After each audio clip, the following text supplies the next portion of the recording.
Nah, bagaimana cara menikmati qiyamul lail? Mau tahu caranya?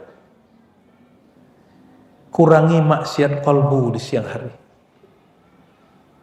Ya, kurangi maksiat kalbu. Sallallahu ala Muhammad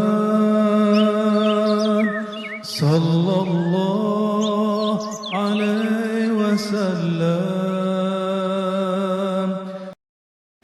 Kita sebelumnya sudah masuk ke beberapa halaman dari keutamaan orang-orang yang qa'imina bil lail, orang-orang yang qiyamul lail, ya. Bahwa qiyamul lail itu adalah warisan wali-wali bahkan sebelum kewalian umat Nabi Muhammad SAW. Maka ada ungkapan fa innahu da'bus salihin qablakum, bahwa qiyamul lail, menghidupkan malam, itu adalah kebiasaan orang-orang sebelum kamu. Maka jika ada orang yang suka witir, tahajud di sini, antum ini orang baru, tapi tradisinya lama. Chipnya chip lama. Karena roh itu kan berputar aja sampai kiamat terjadi. Melalui warisan-warisan, maka disebut al ulama warasatul anbiya, bahwa arwah para anbiya itu mereka berkeliling terus untuk mencari pewarisnya. Oleh karenanya hati-hati kepada ulama pewaris. Kalau ulama pewaris, di belakang dia ruhnya Nabi. Jangan sakiti mereka. Kalau Syekh Abdul Qadir Jilani lebih vulgar lagi. Apa kata beliau? Haqiqatul awliya al-ulama itu anbiya. Hakikatnya ulama wali itu, hakikat dia adalah Nabi. Cuma la nabiyya ba'di, karena sudah tidak ada Nabi setelah Nabi Muhammad, maka wali-wali, kiai-kiai, ulama-ulama yang takut kepada Allah itu statusnya hanya wali. Nah, lalu gimana caranya memahami ini? Datanglah seorang imam namanya Ibnul Arabi Al-Ma'afiri, murid Ghazali. Ini bukan Ibnu Arabi yang kontroversial. Ini Ibnu Arabi yang aman. Pembicaraan tentang dia nggak ada yang miring sama sekali. Yang mensyarah Sunan Tirmizi, yang juga punya syarah Asmaul Husna, dan juga beberapa kitab yang sangat luar biasa. Beliau menjelaskan bahwa tiada seorang wali, nabi, ulama, ahlullah kecuali dia berada di maqam ala qadami nabiyyin. Dia mewarisi maqam nabi-nabi terdahulu, tapi mereka bukan nabi. Mereka tidak jadi nabi, dan setinggi apapun ilmunya wali, dia tetap di bawah seorang nabi, tidak pernah melewati nabi itu. Jadi tidak benar kalau udah jadi wali terus makomnya batal, syariat itu nggak mungkin. Kenapa? Syariat itu bagi wali rukhsah. Antum sholat itu cuma 5 waktu. Wali itu sholat sepanjang waktu. Jadi jangan belagu ente terus mengatakan Syanu tuh nggak wali. Masa dia kalau wali dia nggak sholat? Nggak begitu. Ya, orang kalau benar dia dimasyhurkan sebagai wali, jangan-jangan dia sholat sepanjang waktu dan dia sedang mabuk. Orang mabuk baru terbebas dari hukum. Bukan seorang wali terbebas dari hukum. Bisa bedain?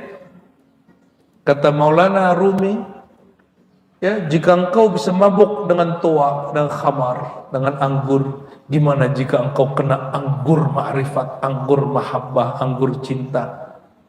Mabuknya bukan main, orang lah begitu. Jangan dipandang dengan kacamata fikih. Pandang dengan kacamata yang pas, kacamata mahabbah. Orang lagi mabuk. Ente bisa terima mabuk secara fikih karena bab tua, dia nggak wajib sholat, qadha sholat dia. Kenapa nggak bisa terima dengan bab ini? Bukankah di surga ada khamar? Benar nggak?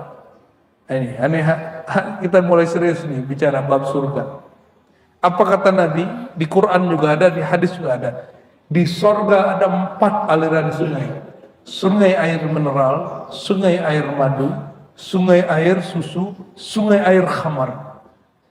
Dan apa kata Nabi? Jika engkau melewati kebun-kebun surga, farta'au, maka cicipilah, ikutlah mengkonsumsi. Kalau taman surganya saat itu mursyid wali pemimpin zikirnya sedang berkeliling di taman surga yang di bawahnya mengalir air khamar ma'rifat, khamar mahabbah, khamar asma Allah, itu bukan yukhbirul akal saja. Disebut khamar karena dia menutup akal. Ini lebih dari semua itu ketutup. Inilah yang jelaskan Maulana Rumi. Bukan Maulana Rumi sedang mengatakan wali hapus syariat dari dia. Nggak ada dia ngomong begitu. Ya, kira-kira lebih mabuk mana? Mabuk khamar paling berpanjang. Kalau mabuk ini, orang kalau sudah merasakan khamar ma'rifat, khamar surgawi itu, dunia ini hambar. Khamar-khamar narkoba hambar sama dia. Dia sudah merasakan manisnya rindu kepada Allah, mabuk bertuhan itu di atas segala-galanya, ya. Jadi sholat kita nggak khusyuk itu, ya. Puasa Muharramnya, puasa Asyuranya yang belum tentu diterima itu janganlah dijadikan alat untuk mengukur kewalian seseorang. Nggak pantas kita. Termasuk yang mulanya sampai ngantuk-ngantuk itu, ya. Coba antum kalau kemulel berasa masih berat atau ada candu di dalam, asik gitu, atau masih berat? Jujur aja, masih berat toh. Belum jadi wali berarti. Mereka aulia-aulia Allah itu disebutkan alaikum biqiyamil lail. Hendaklah kalian berusaha menghidupkan qiyamul lail, fa innahu da'bus salihin. Itu kebiasaan orang terdahulu sebelum kamu. Bagi mereka sesuatu yang berat bagi kita itu kebiasaan. Kita udah capek-capek bangun-bangun, bagi mereka itu kebiasaan. Kira-kira batuknya itu zikrullah, kira-kira gitu. Sendawanya qiyamul lail. Loh kalau kita kan sudah effortnya kuat baru bisa qiyamul lail. Udah alarm 7 kali ya, nggak bangun-bangun. Giliran besok mau ketemu pimpinan, cepat sekali bangunnya. Tanda min dha'fil iman, tanda iman kita emang lemah. Ya, nauzubillah summa nauzubillah. Semoga lazah, kelezatan qiyamul lail ini diberi Allah SWT. Ya, ini aslinya Kiai saya nggak boleh keluar Kiai, tapi karena saya jadikan ini wirid di sini, karena di Ribat lagi khalwat Muharram, khalwat Asyura. Jadi kita mulai dari malam 7, 8, 9, ini hari ini terakhir penutupan. Nanti malam ada kajian puncak penutup martabat 7, kajian ilmu kemakrifatan yang boleh dibuka. Monggo nanti datang ke Serpong ya, di Buaran. Settingannya beda dengan Hikam. Dia ngajinya lebih serius sedikit. Nanti bawa catatannya, bawa catatan, jangan cuma nguping. Kan bisa nanti disimak lagi, beda. Antum nyimak langsung dengan nyimak rekaman beda. Ya. Saya sampai hari ini baca kitab Martabat 7, judulnya Tufah Musalah, itu mungkin sudah lebih dari 30 kali. Dan sampai hari ini gak puas-puas. Apalagi sumbernya Al-Quran.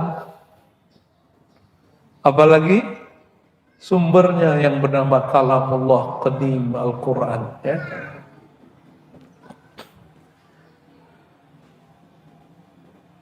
Nah, bagaimana cara menikmati qiyamul lail? Mau tahu caranya? kurangi maksiat kolbu di siang hari. Ya, kurangi maksiat kolbu. Maksiat kolbu ini sombong, iri, dengki, marah-marah. Coba rasakan yang konflik tengkar hari ini, bahkan tengkar sama preman, tukang parkir, tengkar sama orang di jalan, disalip orang, emosi, itu ngefek ke malam kita. Dan itu melukai kolbu. Jadi jangan antum kira kita dibentak orang bisa bentak balik itu hebat. Itu melukai kolbu. Melukai kolbu. Justru orang yang menang itu tidak menanggapi orang kehilangan akal kecuali dengan akal yang sehat. Orang marah itu akalnya nggak muncul. Yang muncul sifat hewan buasnya. Ya, bukan akalnya.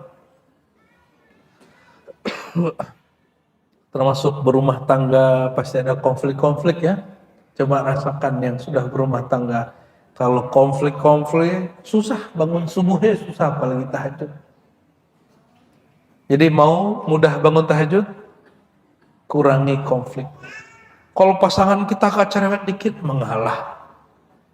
Orang yang nggak pernah menikah nggak tahu cara mengalah. Musuh pintar apapun orangnya, kan antum sudah lihat tuh di dunia televisi yang suka debat-debat di, ya. Kalau yang nggak menikah coba lihat, mau menang terus, dan memang dia pintar debat. Yang kalah ada juga karena bodohnya, ada yang karena emang dia mengalah. Nah, cobalah, ya. Ambil asrar rahasia itu ya. Nanti coba rasakan nikmat malam hari itu. Nyebut nama Allah aja bismillah, bismillah. Bismillah aja diulang-ulang 100 sudah nikmat. Kalau orang siangnya steril. Kalau dosa mata, dosa telinga, dosa hati, dosa fisik ini, orang cukup zikir pagi sore itu orang gugurkan dosanya. Tapi kalau dosa kolbu, iri, dengki, emosi, buruk sangka, apalagi buruk sangka kepada wali Allah, apalagi buruk sangka kepada kekasih-kekasih Allah, kepada imam masjid, kepada mu'alim, kepada Bilal, jangan coba-coba. Atau buruk sangka ke pengemis, sama aja. 2.000 dikasih nih, paling nanti jadi narkoba. Mana ada orang 2.000 jadi narkoba, Pak? Tuh jadi tua nih, belum ngasih sudah uzon. Kalau nggak mau ngasih, nggak usah ngasih. Jangan kotori kolbu kita dengan 2 kali. Udahlah palit, bakhil, suuzon sama orang. Ya, itu sebabnya muncul anekdot-anekdot antara mitos dan realita. Nabi Khidir nyamar lewat pengemis. Itu antara benar dan tidak. Ya, antara salah dan benar. Bapak Ibu saudara makan Allah, mari kita baca suratul Fatihah, kita kirimkan untuk Sayyidina Muhammad SAW, untuk pengarang kitab ini dan murid-muridnya yang mengijazahkan kami, Abuya Al-Arif Billah Sayyid Muhammad Alawi Al-Maliki. Al-Fatihah. Bismillahirrahmanirrahim.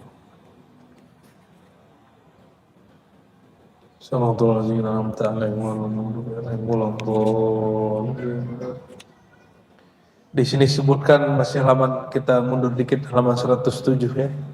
Wa man wazaba ala qiyamil laili dakhala ghurafal jannah bisalam. Paragraf ketiga halaman 107. Siapa yang membiasakan qiyamul lail, dia akan masuk, bahkan dakhala secara harfiah telah masuk. Tapi terjemahan orang-orang ahli fikih biasanya akan masuk.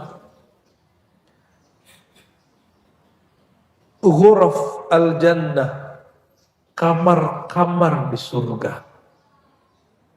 Kamar termahal hotel itu di Uni Emirat, Abu Dhabi, Dubai. Semalamnya berapa ratus gitu, juta.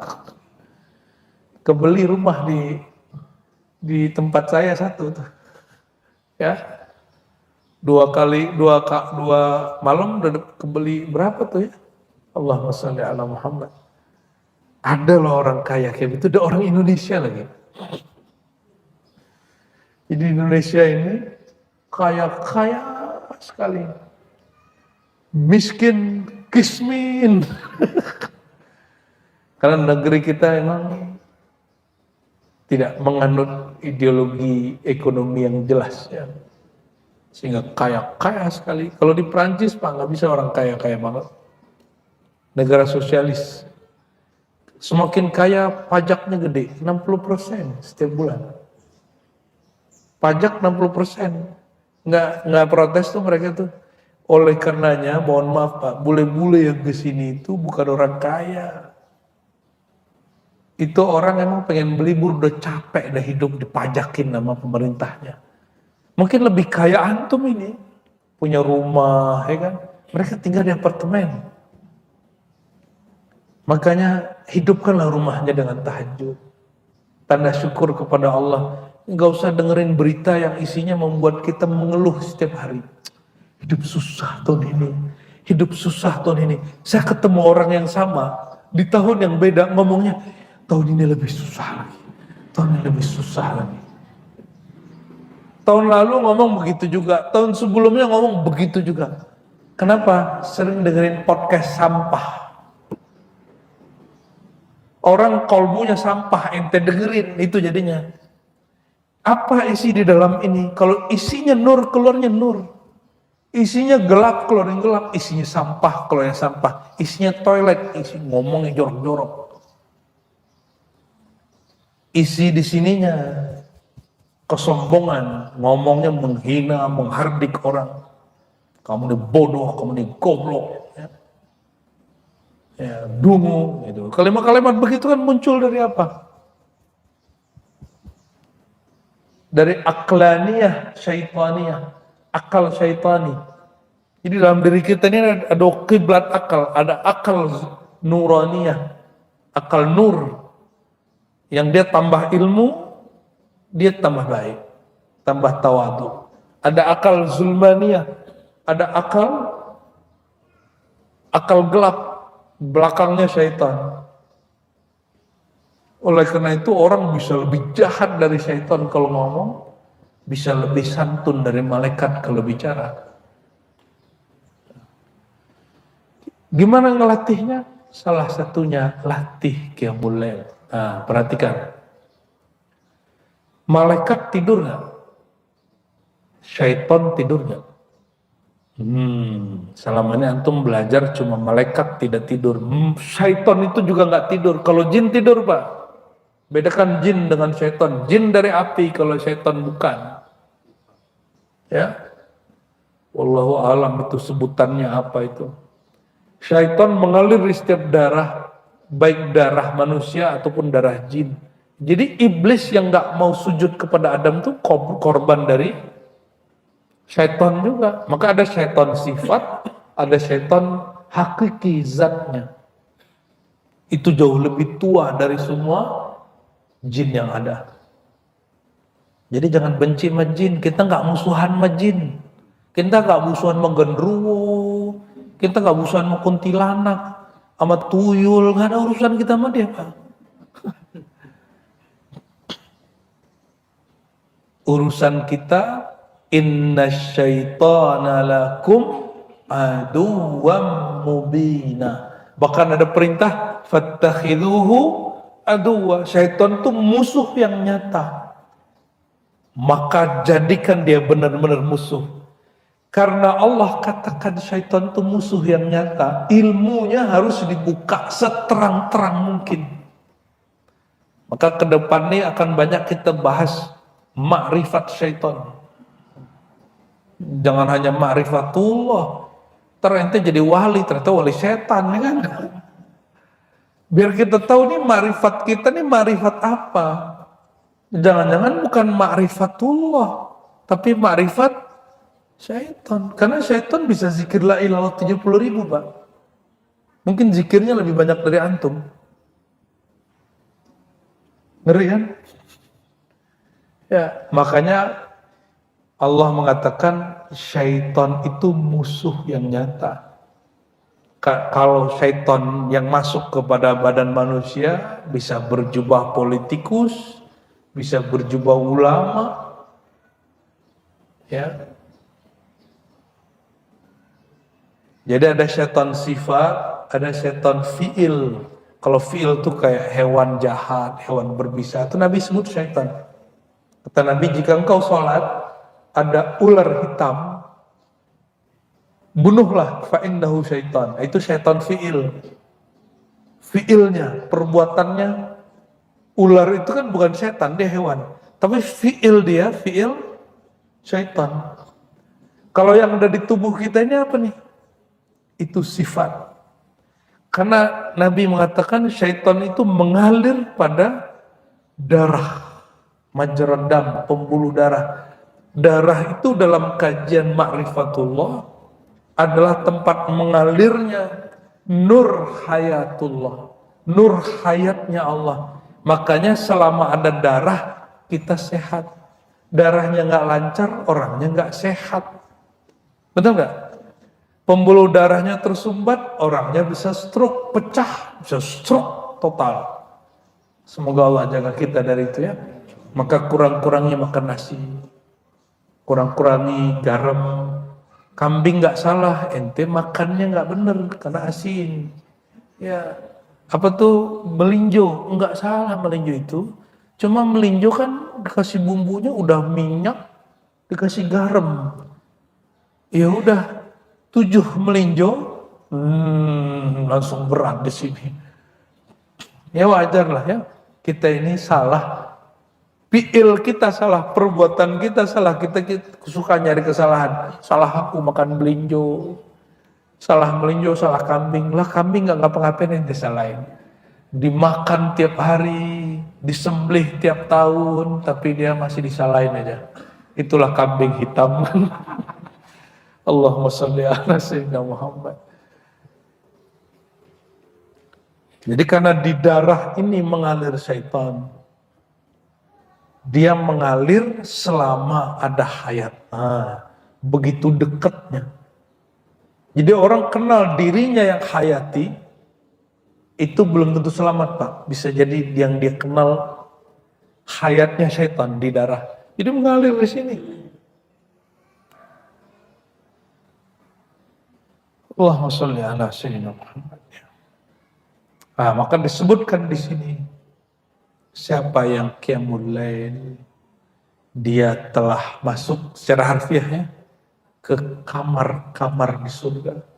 Jangankan kamar di surga, satu pohon di surga. Kata orang lama puhun ya. Puun. Kalau di bahasa Melayu pokok. Ya, sama itu barangnya.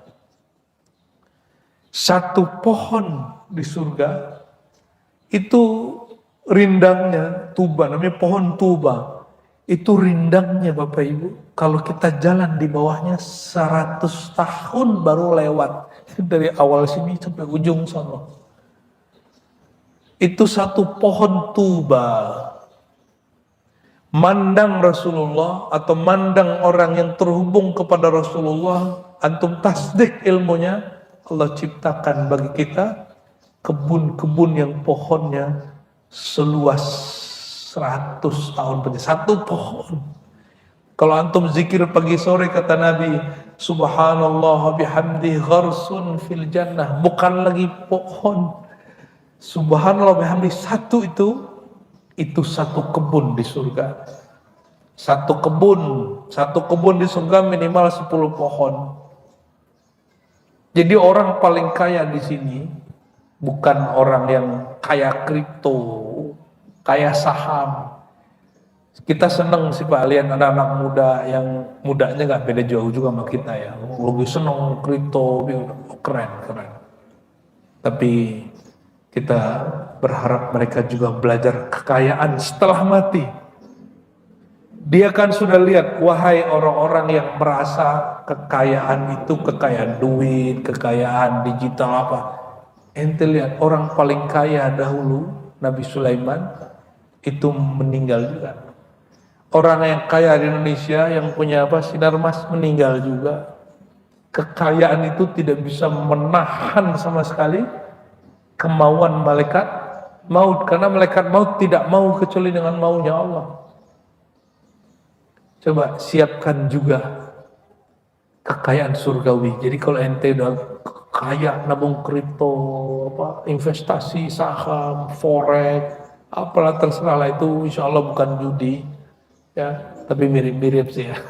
Hampir mirip. Berbagilah, bagi ilmunya, jangan berbayar banyak-banyak, bagi juga duitnya. Jangan hanya orientasi duit. Tuhan itu bukan duit.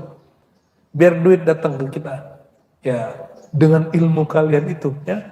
Siapa yang bekerja di bagian-bagian itu.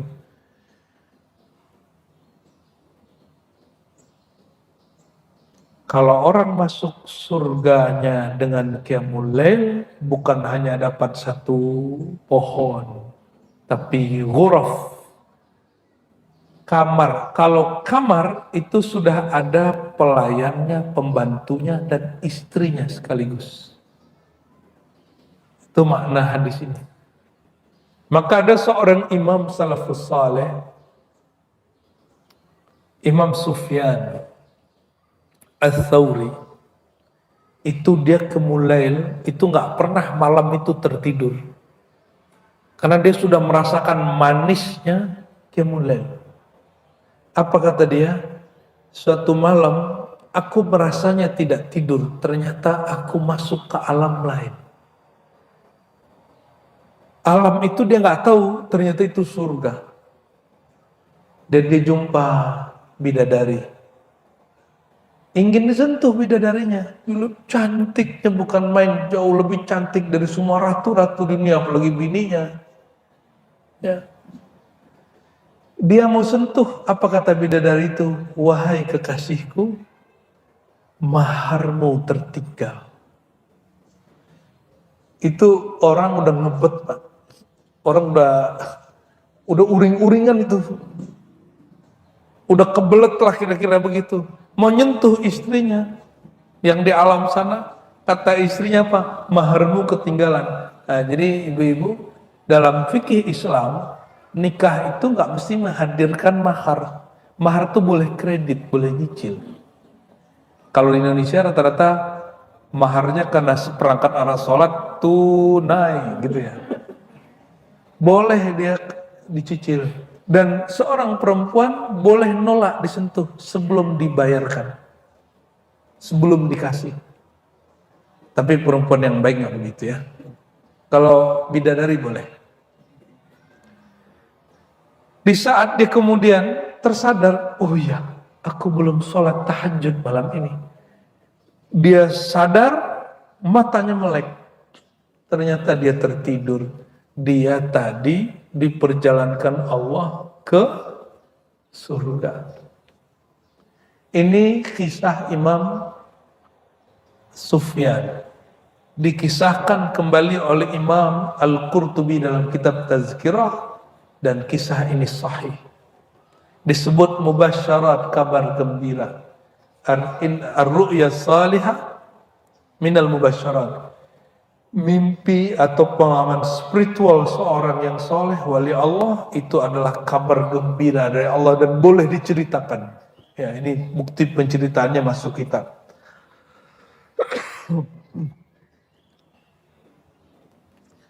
Ini tahajudnya bolong-bolong ya. Jangan-jangan bidadarinya ompong.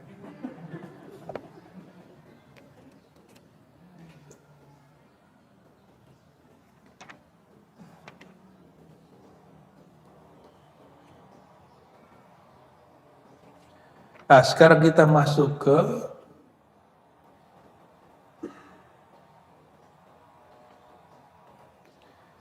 halaman 108, paragraf yang ketiga juga. Waman qama fasalla.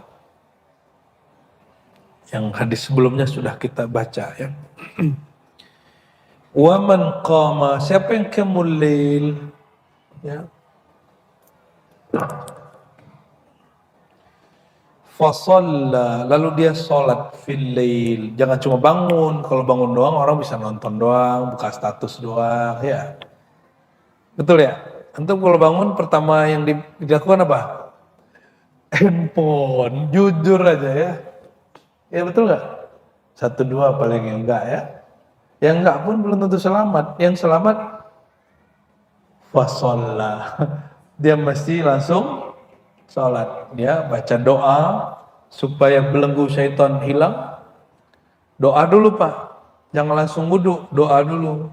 Biar belenggunya hilang. Ini ada belenggu di sini, dikencingin sama syaitan di sini. Ini yang bikin males. Diikat sama syaitan, dan itu hakiki bukan majazi. Itu hakiki bukan majazi. Ini yang membuat orang malas, diikatnya lewat nafsiyah, lewat nafsu, tidur, malas-malesan. Lalu dia baca doa, wudu, kalau perlu mandi, ya. Ini hampir wajib ya, gosok gigi. Mau tahajudnya oke? Mau wiridannya walaupun cuma 3 rakaatnya mantap, gosok gigi. Kalau bagi saya wajib hukumnya. Kenapa? Kata Nabi SAW, sesungguhnya bersiwak itu mardatun indar Rabbi. Itu keridhaan Allah. Nah, itu malam-malam hari khususnya. Apalagi yang ikut kholwat ya. Itu kadang-kadang lupa tuh. Harus bersiwak atau gosok gigi dengan cara yang pas ya. Nanti kalau sudah bersih, nah ini di mulut ini, kalau dia masih banyak, apa ya, apa sebutnya jigong ya, apa? Atau berlendir-lendir di mulut, kan itu dari perut. Itu bikin kita malas membaca apapun. Dan karena bagian langit-langit mulut ini berkait dengan urat saraf, jika dia nggak bersih, dia akan menjadi malas. Coba aja. Banyak ya. Maka Nabi SAW mengatakan, inni qad aksartu alaikum as-siwak. Aku ini terlalu nyinyir kepada kalian persoalan siwakan. Aku siwak setiap saat, kalian juga harus begitu. Jadi Nabi itu bayangkan orang Arab yang jorok-jorok, mulutnya bau-bau, 10 meter masih bau Pak. Itu sama Nabi datang dengan wajah baru, giginya Masya Allah bersihnya, harum. Nah sekarang kan sudah banyak ya. Mestikah pakai siwak yang dari Arab? Lah dari dulu kan siwak begitu nggak ada di sini kan, nggak mesti. Yang mengatakan mesti siwak dari Arab. Ini orang nggak mengerti usul fikih dan fikih. Tujuan Nabi siwak itu 2 maknanya. Pekerjaan membersihkan mulut atau alat yang berasal dari arak namanya, bukan arak, kayu arak. Jadi boleh alat apapun yang penting suci. Ya. Bapak kalau mau gigi, mohon maaf Bapak Ibu mungkin ada masalah gigi gusi. Beli aja sedikit cengkeh Pak, cairan cengkeh atau cengkehnya. Ya. Sebelum tidur dikunyah-kunyah. Kunyah-kunyah dikit. Kumur-kumur tidur. Bangun tidur coba rasain itu mulutnya nggak bau. Kalau malas beli itu minyak astirinya sedikit saja, jangan banyak-banyak, ntar jadi sariawan ya. Itu pedesnya bukan main. Sedikit dicampur sedikit, 1 tetes ke pasta gigi kita, gosok gigi begitu. Kalau nggak ntar kita buatin pasta gigi sunnah. Allahumma sholli ala Muhammad ya. Ribet kan beli-beli kan. Udah gosok gigi, udah ke dokter masih bau, ya kan nggak nyaman Pak. Itu membuat kita nggak nyaman ibadah. Wiridan nggak nyaman, ngobrol sama orang nggak nyaman. Masa pakai masker tiap hari? Ya. Nah, kalau ingin semangat dalam qiyamul lail, zikiran, sering-sering gosok gigi dengan cara yang benar. Lalu, apa kata Nabi SAW? Faqad ta'arrada li nafahatil qurbir rabbani. Salah. Yang atasnya la yakhib. Orang yang qiyamul lail la yakhib, tidak akan pernah rugi. Ma khayyaballah, dalam hadis Tabrani dari Ibnu Mas'ud radhiyallahu taala anhu, Nabi sallallahu alaihi wasallam bersabda, "Ma khayyaballahu imra'an qama fi jawfil lail faftataha surat al-Baqarah wa Al Imran." Tidak akan pernah merugi seseorang yang qiyamul dia baca surat Al-Baqarah ya ataupun Al Imran.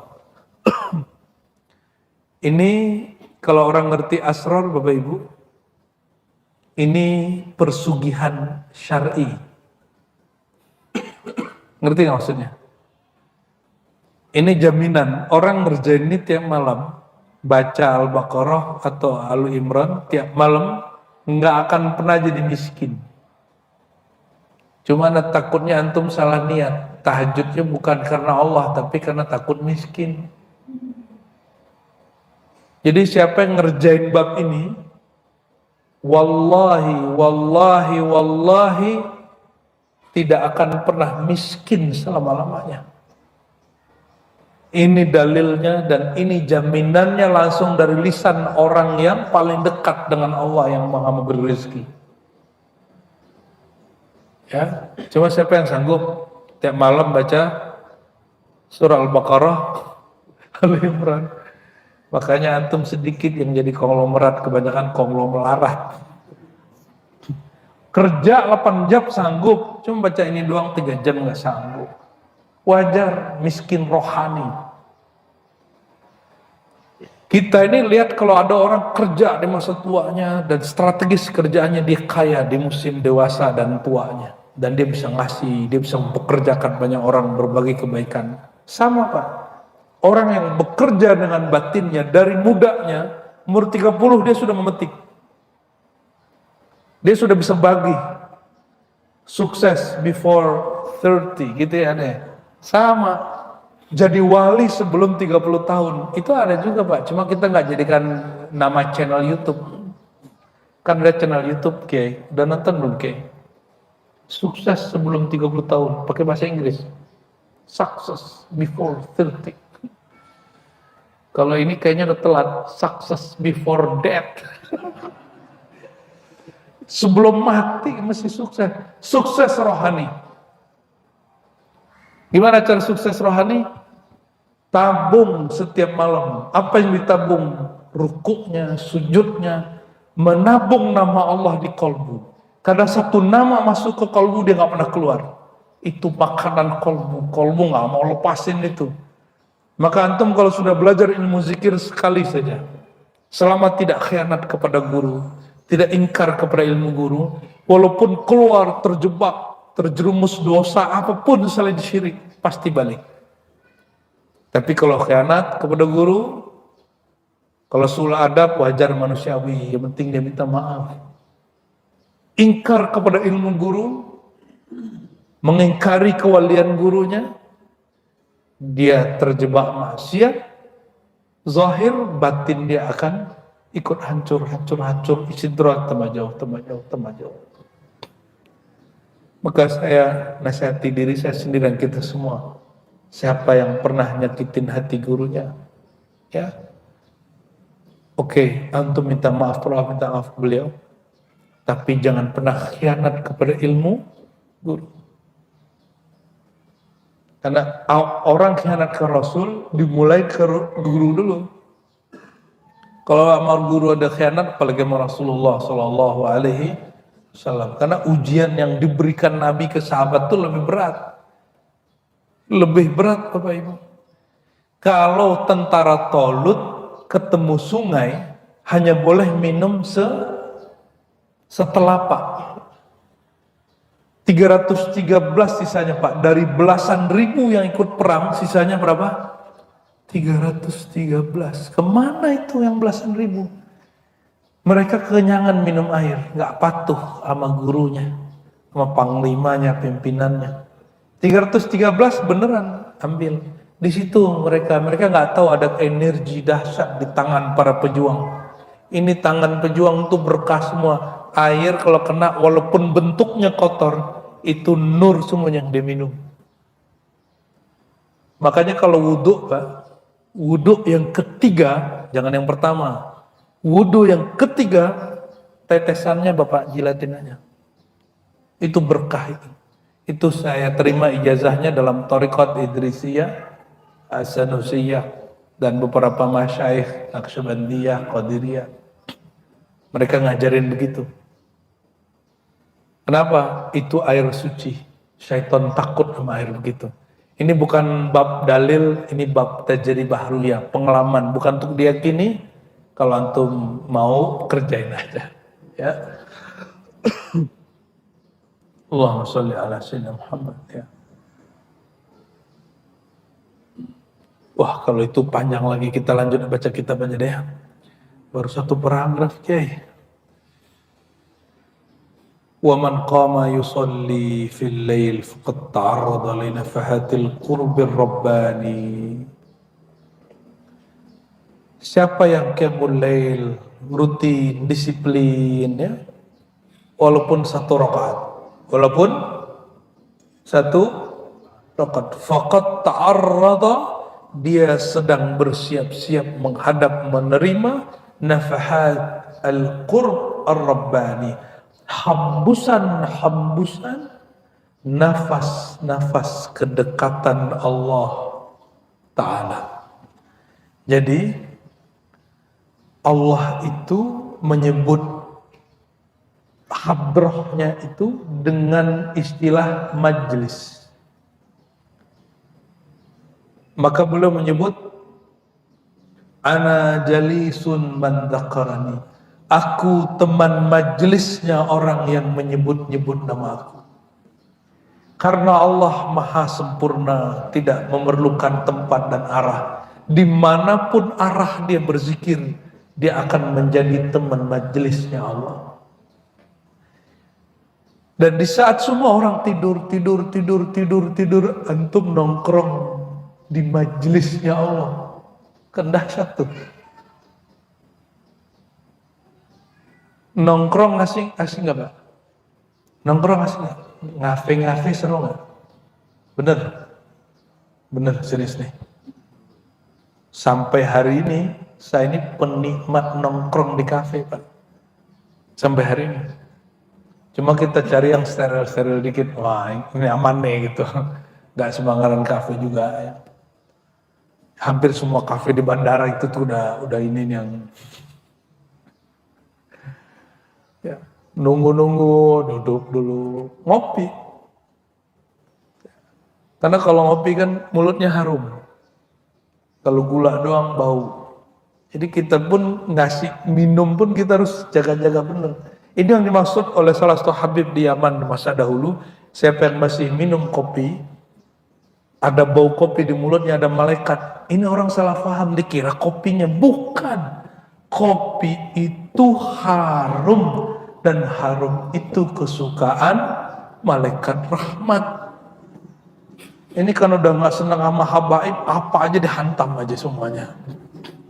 Jangan gitu-gitu amat. Yang kritik yang gak perlu dikritik ya. Dan kedekatan kepada Allah itu ada yang sejati, ada yang palsu bayangan. Yang sejati itu disebut al-qurbur rabbani.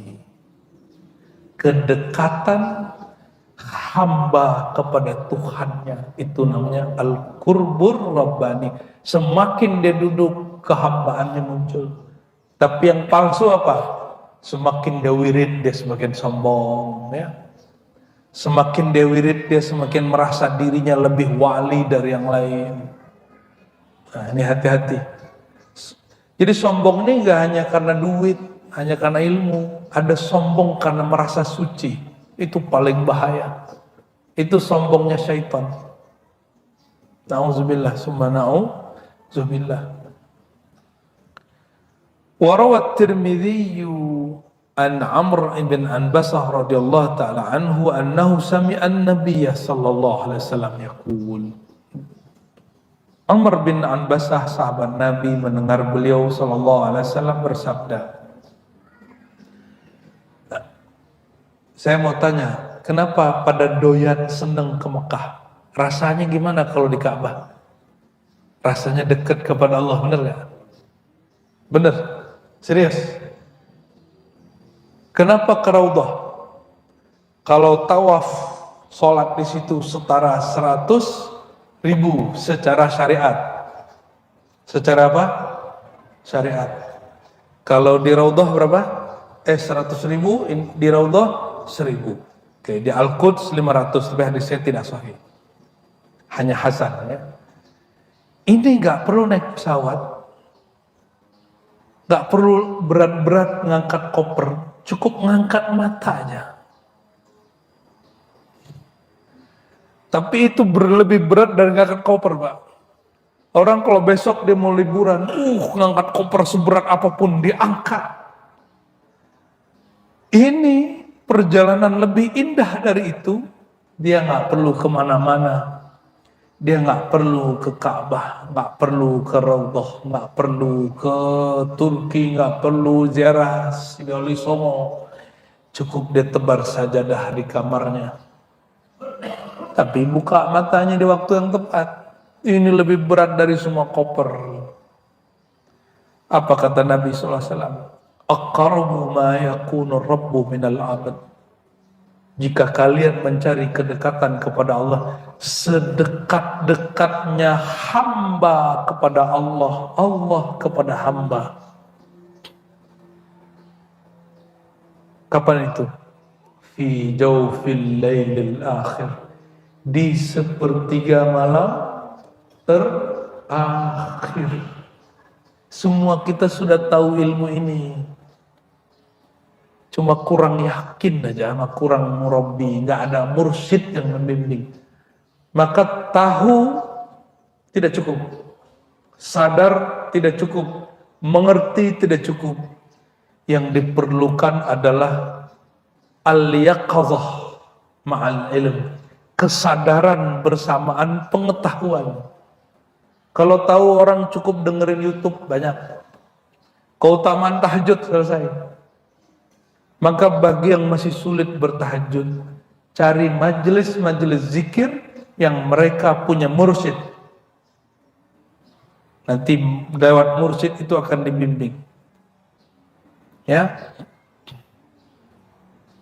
Dan disebutkan di sini, sedekat-dekat hamba dari sedekat-dekat Tuhan dari hambanya.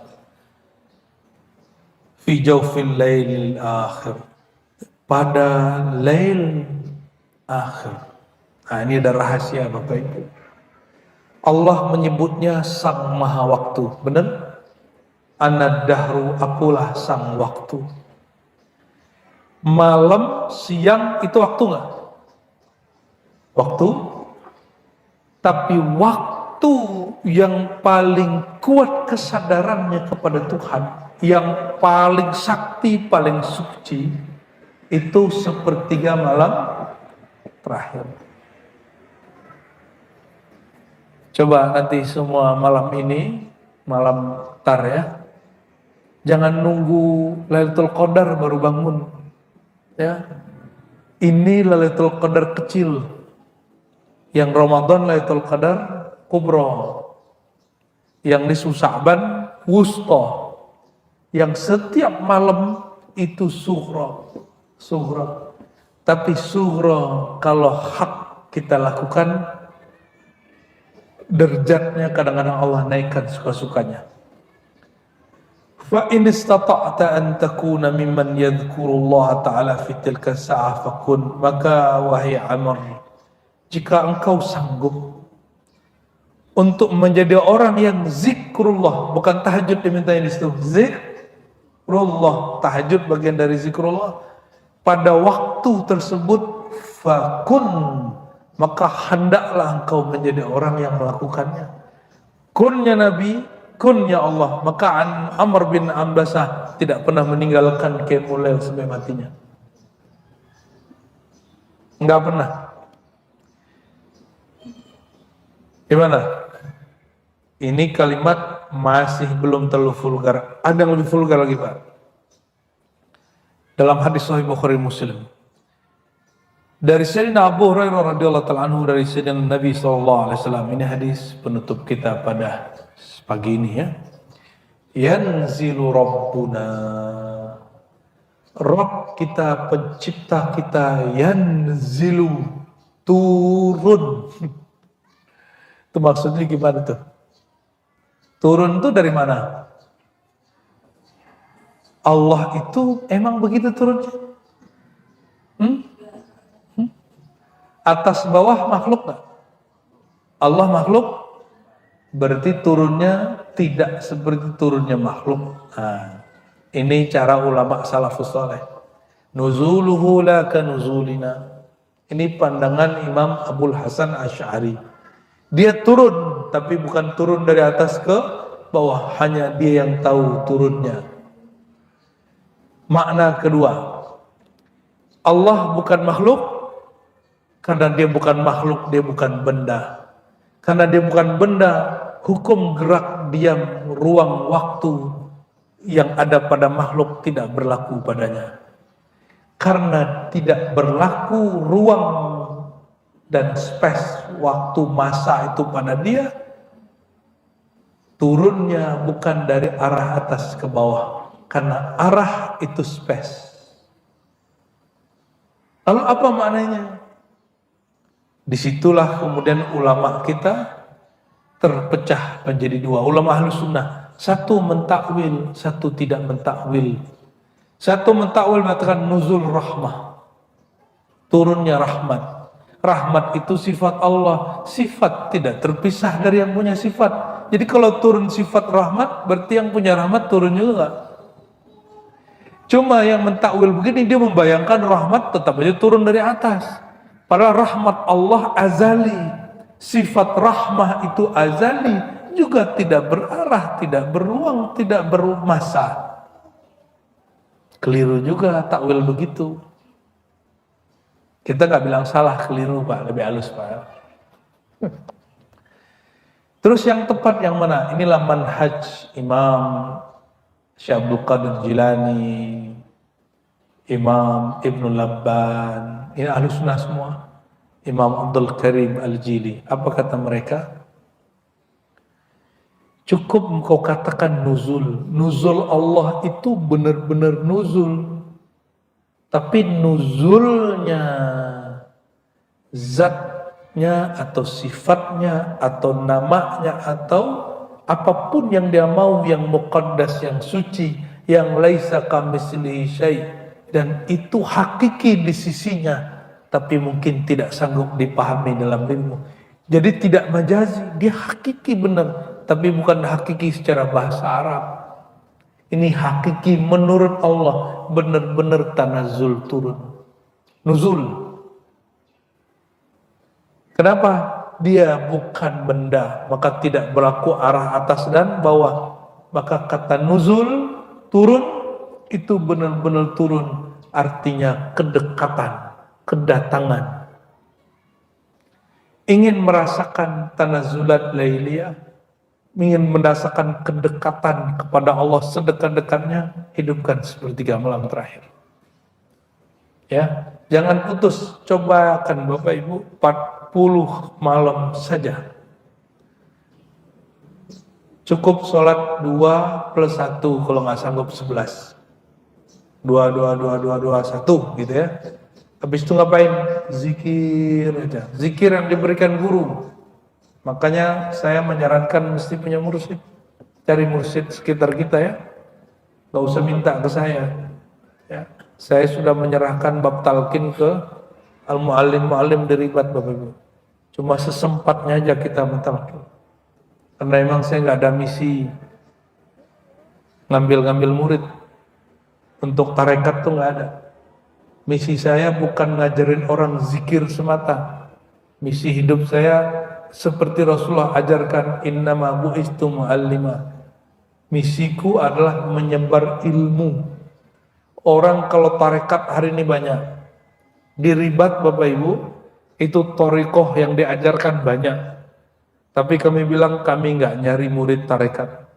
Kami nyari orang yang mau ngaji, zikiran bersamaan ilmu ngajinya nggak ditinggal, terakhir berjuang berkhidmat. Kalau zikir 70.000 banyak yang bisa. Coba diajak khidmat berjuang, mau nggak dia? Ya. Ajak talqin, ijazah-ijazah banyak yang mau. Coba diajak rutinan ngaji setiap Selasa sore sampai jam 11 malam. Ada yang sanggup? Banyak yang nggak mau. Ya, karena kita nggak tahu makanan-makanan rohani itu. Nah, berdasarkan ini Bapak Ibu yang bukan Allah, lalu Allah berfirman. Nah, ini apa kata Allah sepertiga malam terakhir. Man ya'udu'uni. Ini langsung kalau antum ini Allah bukakan hijab, dengar suara ini. Tapi bukan suara beginian, bukan. Sama kalau kita bahas Nur Muhammad, bukan Nur ini, bukan seperti yang dipahami Ustadz sebelah yang mengingkari Nur Muhammad itu dikira cahaya lampu kan. Itu kan kebodohan yang diilmiah-ilmiahkan itu. Ini bukan suara yang berhuruf bersuara seperti ini. Apa kata Allah? Mayyad'uni fa'astajibalah. Siapa yang doa kepadaku, aku jawab. Man yas'aluni, siapa yang memohon kepadaku, aku beri. Siapa yang minta perlindungan, aku lindungi. Siapa yang minta ampun, aku ampuni. Ini kan bahasa umum di hadis. Ya, nanti terdengarnya di kolbu kita bukan pakai bahasa Arab, kalau nggak bisa bahasa Arab. Kan di kolbu kita ada satu lembaga rohani yang disebut terjemahan, penerjemah. Jadi walaupun Allah pakai bahasa apapun, nyampe dan itu pakai bahasa ibu. Berdoalah, aku beri, kira-kira begitu. Aku bersama engkau, aku pasti jawab. Jangan khawatir, aku bersamamu. Akan terdengar itu Pak. Dan itu bukan halu. Cuma untuk sampai ke masa itu. Mungkinkah Allah ngajak bicara orang yang belum dekat amanya? Nggak mungkin. Ya nggak begini bahasanya. Ini kan bahasanya mesra ini. Antum taunya Allah kan suka ngancam-ngancam aja. Nggak sembahku aku azab. Nggak sholat aku siksa. Kayaknya Allah itu ganas sekali itu. Padahal di sini ini mesra nggak? Kamu minta apa aku beri. Seru nggak? Ya, kamu mau apa aku kasih. Kamu minta maaf aku maafkan. Minta perlindungan aku backup. Asik sama Allah itu. Makanya Syekh Abdul Qadir Jilani Qutbur Rabbani qadassallahu sirrahu, beliau mengumpulkan ilham-ilham kemesraan dia kepada Allah. Jadi ilham Rabbani beliau itu indah sekali bahasanya. Ada yang lebih indah lagi sebelumnya. Imam An-Nifari nulis kitab Mukhatabat An-Nifariyah. Masya Allah, dia berdialog dengan Allah terus. Bahasanya indahnya bukan main. Lebih mesra dari kekasih dengan kasihnya, lebih syahdu daripada orang kasmaran, lebih sopan daripada anak kepada orang tua kepada anak. Saya nggak tahu membahasakannya apa. Wajar Sayyidina Muhammad SAW udah dijamin diampuni dosanya dulu, sekarang nanti. Beliau mengatakan, kenapa aku tidak boleh berterima kasih kepadanya, dialog dengannya, bermanja-manja kepadanya. Maka terakhir saya katakan Bapak Ibu, siapa yang mulai dengan sungguh-sungguh ngelewatin 40 hari saja, insya Allah ini berat. Insya Allah ini 99,999% itu kalau kita bisa, insya Allah dia akan yadhuq ta'mal munajah, akan merasakan manisnya berdialog, diajak bercinta oleh Allah SWT. Nikmatnya bukan main. Ya. Bahkan sekedar menyebut namanya di kolbu Allah, itu udah manis sekali. Apalagi yang punya namanya apa? Wahai hambaku, apa maumu? Kenapa engkau sebut-sebut namaku? Kenapa hatimu galau? Kenapa pikiranmu kacau? Kalau engkau mau sesuatu, ini aku beri. Indah Bapak Ibu. Maka Bapak Ibu selamatkan Allah, nggak ada ceritanya lagi ini sudah akhir zaman, zaman fitnah, ya. Sudah zaman berat. Kita nggak ada waktu lagi berdua-duaan dengannya. Pagi sudah ada handphone, pekerjaan, sudah ada anak istri, kapan lagi kita sama dia? Allah cemburu, innallaha ghayur, Allah pencemburu. Sediakan waktu walaupun hanya setengah jam, ya. Kita hanya dengan dia berkholwat. Saya tutup dengan hadis Nabi, sab'atun yazulumullah yawma la zilla illa zilluh. 7 golongan, yang satu golongannya bab ini, nanti Allah naungi dia dengan naungan kasih sayangnya, yang saat itu nggak ada yang dapat naungan itu. Nomor terakhirnya apa? Rajulun, seseorang yang bangun malam hari yazkurullah fafadat, air matanya mengalir. Rasakan itu nanti ya. Berguru jangan coba-coba sendiri, nanti ada halusinasi. Kalau punya guru, ada guru kita yang guide. Kalau ada bisik-bisikan nanti guru lagi, syaitan, jangan diikuti. Ya. Kami doakan semua kita, termasuk kami, menjadi orang yang ahlul lail, ahli malam. Ya. Kita doa, ya Allah.